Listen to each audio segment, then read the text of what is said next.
First of all, a very happy new year to everybody and may this year bring happiness, growth and opportunities to you all. तो आज का सबसे important topic है supreme court और उसकी judgement divorce को लेकर।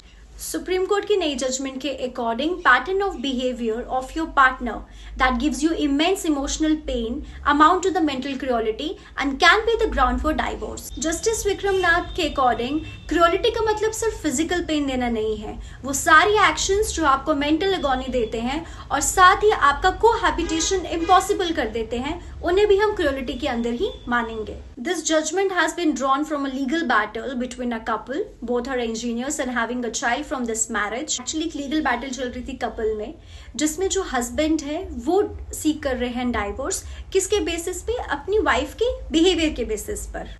उनका कहना है कि जो उनकी वाइफ का पैटर्न ऑफ बिहेवियर है उससे उनको बहुत ज़्यादा इमोशनल डिस्ट्रेस हुआ है, उनका पीस ऑफ माइंड और सोसाइटी में उनकी रेपुटेशन दोनों ही डिस्ट्रॉय हुए हैं। वाइफ का अपना मैट्रिमोनियल हाउस छोड़कर चले जाना, कई सालों तक सेपरेट रहना और साथ ही बहुत ज़्यादा एलिगेशंस लगाना अपने हस्बैंड पे amounted to the mental cruelty according to him.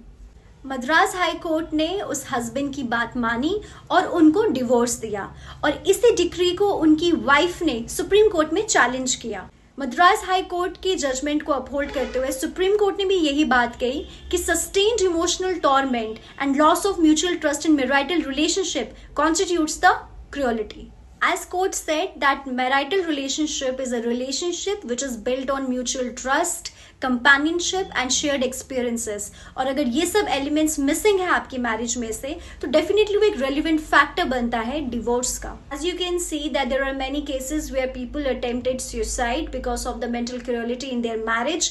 जैसे कि आप अतुल सुभाष का केस जानते हैं और वही कई ऐसी लड़कियां हैं जो मेंटल टॉर्चर सहते हुए जिनको आग में जलाया भी जाता है पर उनको किसी तरह से समाधान नहीं मिलता है कोर्ट में।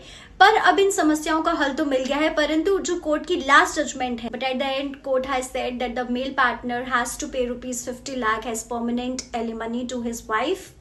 And when husband said that his wife is financially stable, independent, the court has dismissed this argument by saying that financial independence of a woman cannot be a reason to deny her maintenance post divorce. अब इस बारे में आप क्या कहना चाहते हैं? Kindly comment में जरूर लिखिए।